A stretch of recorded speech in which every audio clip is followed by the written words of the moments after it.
Welcome back. This is the 5th episode of Buhdar's first working session, including liberty work in the round pen, online exercises, and saddling and mounting. So this is the 5th, and the 4th one prior to this, I had just gotten on and off of him. Please remember there's 25-mile-an-hour winds. So he's really listening to me. He's, of course, his head is high, and he's just wondering what the heck is going on, but he's quiet and he's trusting and he's leaning into me. Look at his front left leg at the mounting block. That is so important. I talk about join up all the time in the work that I do, and there's 3 ways that join up shows up, especially in our liberty work. And the liberty work and the lunging that leads and develops this and fosters and nurtures this incredible join up through mind, body, and soul. So a horse can mentally be engaged, and usually when they're mentally engaged fully, their body follows, and that's the mind and body engagement. But the soul, how does the soul show up? The soul shows up when the horse is mind and body engaged with you, moving around you, connected. And when you go to stop, that horse leans into you with their heart chakra and with their shoulder. And Buhdar is leaning into me. And that is a true hooking on and a true soulful joining up. And that's how it shows up, because all the work that we do at Liberty, and when those horses come into our space so calmly and so softly and lean into us and our hearts touch, and they are so quiet and soft and relaxed and loving.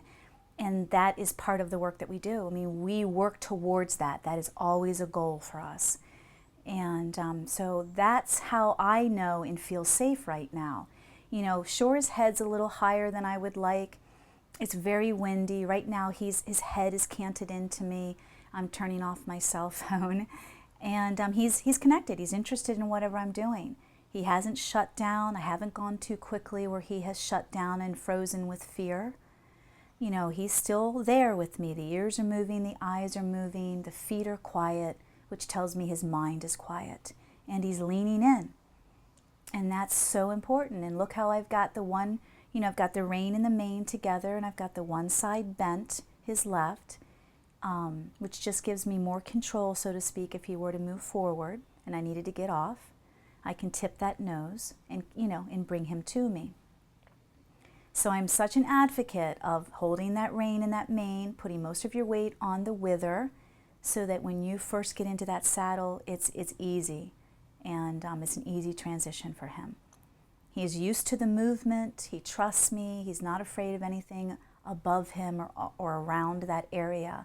And we've done some join up prior to in that area, like the partner walking in the position of the lunging, that just keeps nurturing that join up where you ride.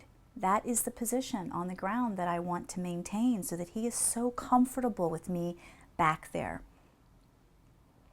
in partnership and in leadership.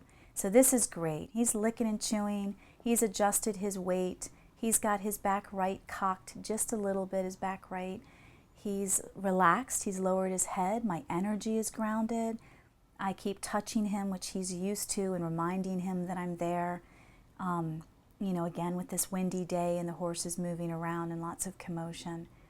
So this is basically what I want. This is what I'm looking for. It doesn't get any better than this. His lower lip is relaxed. He is so attentive. Like radar, he's fixated on the horses out there, but he's on me. And in patience, I want this horse to feel stillness when I get on, and not a lot of energy. Not unless I ask for energy with my body. And so that's the connection in the mind and body with him. Now again, my stirrups are a little too short, but I'm not going to be doing much of riding. But I would like a longer stirrup. That would be a lot safer, and my heel could be down. So I just want to make that known to you guys. I rarely ever ride with a saddle anymore, so I just don't check those things out. So I would definitely prefer a longer stirrup where your leg is more relaxed and it pulls and bears your seat down, and your heel is down a little bit more. So please keep that in mind when you do use a saddle. So I'm just making sure that he is not resisting or resisting the feel of that, the rope, my hand. He's not resistant, and there isn't a lot of opposition. So I'm not here to flux the heck out of him. I just want to make sure that the lightest touch, I can stroke that with my fingertips and the lead line, and like it would be the rein, and he's very receptive and responsive to that. And this is a young horse who does not have a lot of patience. I mean, this is his first time, so he doesn't have a lot of patience. So I'm not going to expect him to stand there. He's trying to figure out what I'm asking of him and following that feel. And, I want to keep him in a really calm state of mind. I want this experience to be absolutely awesome. And if he were to accelerate and get spooked, if I felt that I could not bring him back immediately, I would get off of him. Absolutely.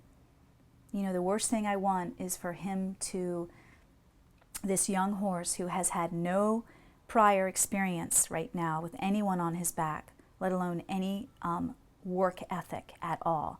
The worst thing I would want is for him to tap in to his natural prey mode, which is fight or flight, and then have me on top of him.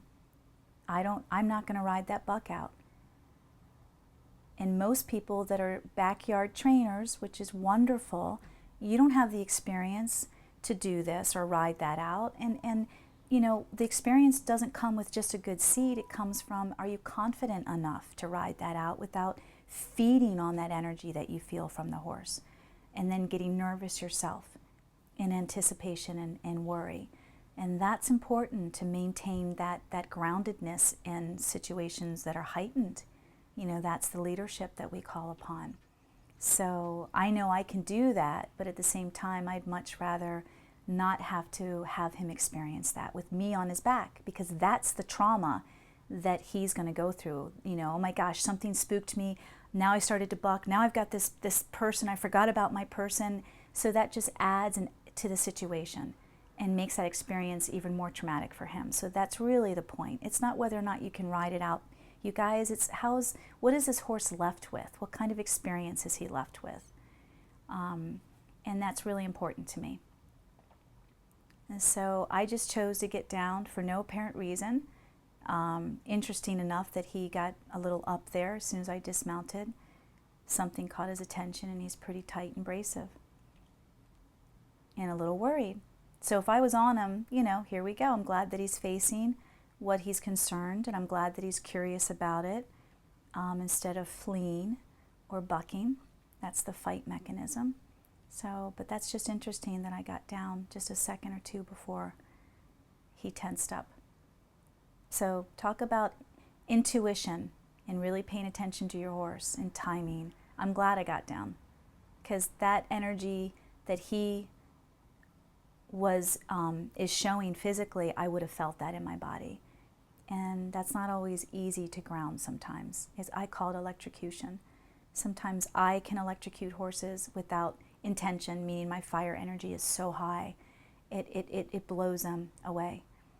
And I've become very aware of that, and I've worked, for a while now in grounding myself, and I'm doing very well with that. And I also get electrocuted by the horses.